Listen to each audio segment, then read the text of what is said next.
Hello students, स्वागत करता हूं आपके अपने YouTube channel rising brains with Aditya में। तो देखिए स्टूडेंट्स, नेक्स्ट सेट आपके सामने है जो कि मिसिंग डीआई सेट है और बहुत ही इंटरेस्टिंग क्वेश्चन है। ठीक है, ये आप ही के एग्ज़ाम का एक प्रीवियस क्वेश्चन है जो मैंने उठाया था और यही हम यहाँ पे सॉल्व करने वाले हैं। ठीक है, तो देखिए जो भी एग्ज़ाम का क्वेश्चन होता है उसका डाटा जो होता है बहुत ही सही दिया होता है वहाँ पे। और देखिए इसको कैसे सॉल्व करते हैं। जो भी मिसिंग डीआई होता है उसमें सबसे पहले हम डाटा को फुलफिल करते हैं इसमें यहाँ पे, और उसके बाद इस क्वेश्चन को, इसके जो क्वेश्चंस होंगे उनको सॉल्व करते हैं। ठीक है, क्वेश्चन जो है वो इजी हो सकते हैं, टफ भी हो सकते हैं। और अगर मैं बात करूँ यहाँ पे, अगर ये चीज़ हम सॉल्व कर लेते हैं, पूरे डाटा को निकाल लेते हैं, तो फिर हमें क्वेश्चंस में कहीं भी कोई दिक्कत नहीं आती है। राइट, तो चलिए स्टार्ट करते हैं। यहां पे दिया है study the following information and answer the question given below. Right, so इसमें दिया है a survey conducted among 480 students of two colleges C1 and C2 regarding the type of computers they use, right, and resulted in the following table with partial information. It is known that the ratio of the number of students of C1 and that of C2 is 9:7. Right, तो देखिए C1 और C2 आप यहाँ पे देख रहे होंगे, ये कॉलेजेस हैं और इनके जो यहाँ पे ये कुछ ना कुछ जो है वो यूज़ करते हैं सिस्टम्स को। ठीक है, जैसे कंप्यूटर यूज़ जो भी करते हैं, जैसे कि डेस्कटॉप हो गया, लैपटॉप हो गया, या दोनों बोथ वहाँ पे दिया है या नन दिया है किस चीज़ के लिए, जहाँ पे कोई भी यूज़ नहीं करते ये। राइट, तो यही चीज़ हम फाइंड आउट यहाँ पे करने वाले हैं। तो चलिए स्टार्ट करते हैं। सबसे पहला काम क्या है कि हमारे पास देखो टोटल स्टूडेंट कितने हैं यहाँ पे, 480 स्टूडेंट। राइट, और यहाँ पे जो रेशियो है वो कितना है, 9:7। तो देखो 480 जो है वो क्या है, टोटल है स्टूडेंट्स का। अगर C1 और C2 में 9:7 दिया है तो ऑब्वियसली क्या हो गया, 9:7 जो है वो कितना का हो गया, वो हो गया आपका 16 हो गया टोटल। ठीक है, अब 16 जो है वो बराबर है किसके, 480 के। अब कैंसिल कर दो तो यहाँ पे आ जाएगा 16 3 जा 48, यानी कि 1 की वैल्यू कितनी है, 30 है। राइट, क्योंकि 1 यहाँ 16 की वैल्यू 480 थी तो 1 की वैल्यू 30 हो गई। अब 1 की वैल्यू 30 है तो 9 की वैल्यू हम निकाल सकते हैं कि 9 की वैल्यू क्या होगी और 7 की वैल्यू क्या होगी, निकाल सकते हैं। तो चलिए निकालते हैं इस चीज़ को और देखिए किस तरह से सॉल्व होएगा। देखो अब हम क्या करेंगे, 1 की वैल्यू 30 आ गई तो मतलब 9 की वैल्यू, यानी कि C1 की वैल्यू कितनी हो जाएगी, C1 की वैल्यू हो जाएगी 270 हो जाएगी। कैसे होगी, क्योंकि 30 से मल्टीप्लाई किया जाएगा 9 को। राइट, और 270 ये हो गया। अब 7 से 30 को मल्टीप्लाई करेंगे, क्योंकि 1 की वैल्यू 30 है तो 7 की वैल्यू कितनी हो जाएगी, तो यहाँ पे आ जाएगी वो C2 की वैल्यू। तो 7 3 जा 21 होते हैं, तो यहाँ पे कितना आ जाएगा, यहाँ पे आ जाएगा 210। राइट, 210 यहाँ पे आ जाएगा। तो 2 1 और 0। राइट, अब देखिए यहाँ पे दोनों डाटा आ चुके हैं हमारे पास और टोटल जो है इन दोनों का वो कितना है, 480 है, जो कि दिया था वहाँ पे। राइट, अब 480 टोटल है तो यहाँ पे देखिए डाटा को फुलफिल करना शुरू करते हैं। अब देखो हमारे पास यहाँ तीनों के तीनों डाटा दिए गए हैं, बट यहाँ पे एक चीज़ मिसिंग है टोटल में। ठीक है, तो अगर मैं इन सभी को टोटल कर लूँ, इन सभी का टोटल कर लूँ और इसको 480 से माइनस कर दूँ तो ये वाली वैल्यू आ जाएगी मेरे पास, है ना। तो क्या करता हूँ, इनका टोटल करके यहाँ से माइनस कर देता हूँ। तो 195 और ये कितने हैं, 7 और 4 11 110। तो 195 और 110 होते हैं 305, यानी कि 305 जो है वो माइनस हो जाएगा किससे, 480 से। जब माइनस करेंगे तो कितना आ जाएगा, ये आ जाएगा आपका 5 7 और 1, मतलब यहाँ पे कितना आ जाएगा 175। राइट, अब देखिए ये टोटल है किस चीज़ का, C1 और C2 के डेस्कटॉप का, है ना, 175। तो यहाँ पे देखो 120 हमारे पास ऑलरेडी दिया गया है, तो यहाँ पे कौन सी वैल्यू आएगी, तो ऑब्वियसली क्या है कि हम कोई ऐसी वैल्यू रखेंगे जिन दोनों को मिला के 175 बन जाए। तो माइनस कर दो 175 से 120, तो ऑब्वियसली कितना आ जाएगा, यहाँ पे 55 आ जाएगा। राइट, आई होप आपको क्लियर हो रहा होगा। नेक्स्ट देखते हैं यहाँ पे कि कौन सी वैल्यू हम फिलअप कर सकते हैं। देखो यहाँ पे 15 दिया है, यहाँ पे टोटल 40 दिया है, तो ऑब्वियसली यहाँ पे अगर 25 डाल दूंगा तो मेरे पास कितना हो जाएगा, ये 40 हो जाएगा टोटल। ठीक है, अब देखो यहाँ पे तीनों वैल्यू आ चुकी हैं। यहाँ पे C2 की 120 है, यहाँ पे 30 है और यहाँ पे 25 है। राइट। तो टोटल कर लेते हैं इसका 120 और 30 150 हो गया और कितना हो गया 175। अब 175 अगर मैं 210 से माइनस कर दूंगा तो मेरे पास कितना बचेगा, ये बच जाएगा मेरे पास 35, राइट। अब यहाँ पे देखो 35 आ चुका है। अब देखो 35 में कौन सी ऐसी वैल्यू डालूं यहाँ पे कि मेरा 195 बन जाए, क्योंकि ये टोटल है ना लैपटॉप का। तो यहाँ पे कितना मैं डालूंगा, ऑब्वियसली 160 यहाँ पे आएगा। अब ये चीज कैसे कर सकते हैं हम, इस चीज को यहां से सब्ट्रैक्ट कर लो, 160 आपके सामने आ जाएगा, ठीक है। अब 160 आ गया, उसके बाद देखो यहाँ पे तीनों की तीनों वैल्यू आ चुकी हैं आपकी C1 में, बचती है एक वैल्यू यहाँ पे, ठीक है। तो यहाँ पे तो नॉर्मली हम ऐसे भी कर सकते हैं सॉल्व कि 70 अगर यहाँ पे है, 30 अगर यहाँ पे दिया है, तो ऑब्वियसली यहाँ पे कितना होगा 40 आ जाएगा, राइट। तो डाटा को हमने फुलफिल कर लिया इस तरह से। तो ये है आपका मिसिंग का सेट। अब इसके क्वेश्चंस हम देखते हैं, यही डाटा जो हमने यहाँ पे फिलअप किया है वो हमारी हेल्प करेगा क्वेश्चन में, राइट। तो चलिए स्टार्ट करते हैं क्वेश्चन। पहला क्वेश्चन आपके सामने आ चुका है जिसमें दिया है how many students of college C1 have at most one system, ठीक है।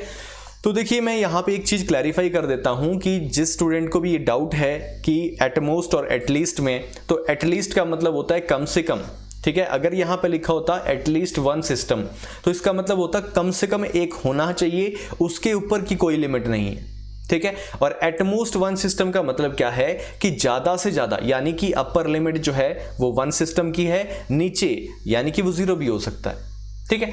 तो ये फर्क है एटमोस्ट और एटलीस्ट में। तो यहाँ पे एटमोस्ट के बारे में पूछा है, तो एटमोस्ट पूछा है तो हम उसी तरह से सॉल्व करते हैं। तो देखो किस चीज के बारे में पूछा है, C1 के बारे में पूछा है। तो C1 का यहाँ पे डाटा हमारे पास ये दिया गया है पीछे, ठीक है। अब इसने बोला कि एटमोस्ट कितना होना चाहिए, वन सिस्टम होना चाहिए। तो एटमोस्ट में देखो मैंने बोला कि या तो 1 होएगा या तो 0 होएगा, क्योंकि 2 तो हो नहीं सकता। 2 क्यों नहीं हो सकता, क्योंकि आपको पता है कि एटमोस्ट जो है वन सिस्टम मतलब अपर लिमिट जो है वन सिस्टम हो जाएगी, है ना। तो देखो यहाँ पे जो बोथ वाला डाटा है C1 का, वो क्या करो माइनस कर दो यहाँ से जब माइनस करेंगे तो हमारे पास ये भी ऐड हो जाएगा सिंगल, ये भी ऐड हो जाएगा और नन वाला भी, यानी कि 0 और 1 दोनों ही इंक्लूड हो जाएंगे, ठीक है। तो अगर मैंने यहाँ से 40 माइनस कर दिया तो ऑब्वियसली मेरे पास कितना आ जाएगा, 230 आ जाएगा वहां पे, राइट।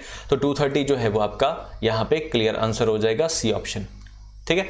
नेक्स्ट बात करते हैं सेकंड क्वेश्चन की। सेकंड क्वेश्चन में क्या दिया है, how many students of college C2 have at least one system. देखो यहाँ पे एटलीस्ट पूछा गया है, ठीक है।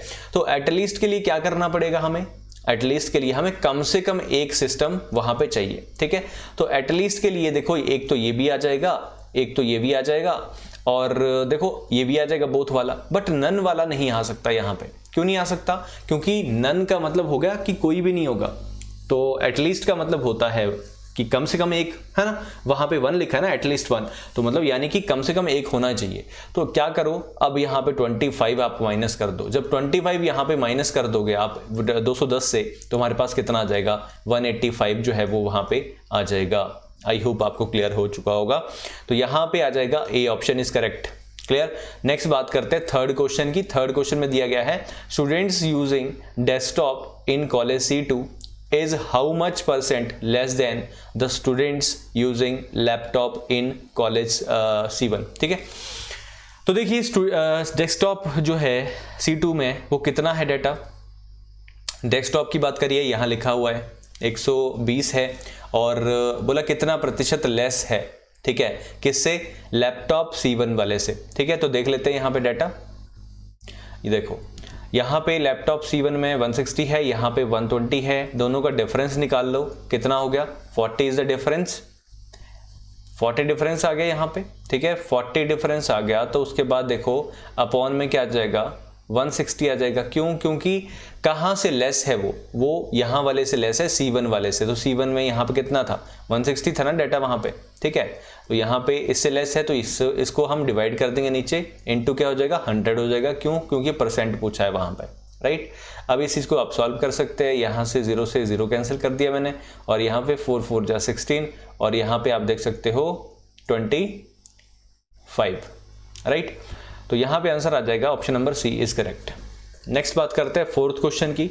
फोर्थ क्वेश्चन में है what is the ratio of students using desktop and laptop together in college C1 to students using laptop and desktop together in college C2, ठीक है।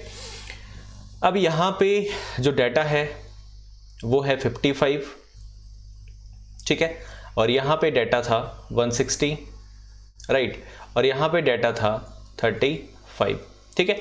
अब क्वेश्चन ने पूछा है कि इन दोनों का टोटल और इन दोनों का टोटल और उनका रेशियो, राइट, तो इसका कितना हो गया, 160 और 55 हो गया 215, ठीक है।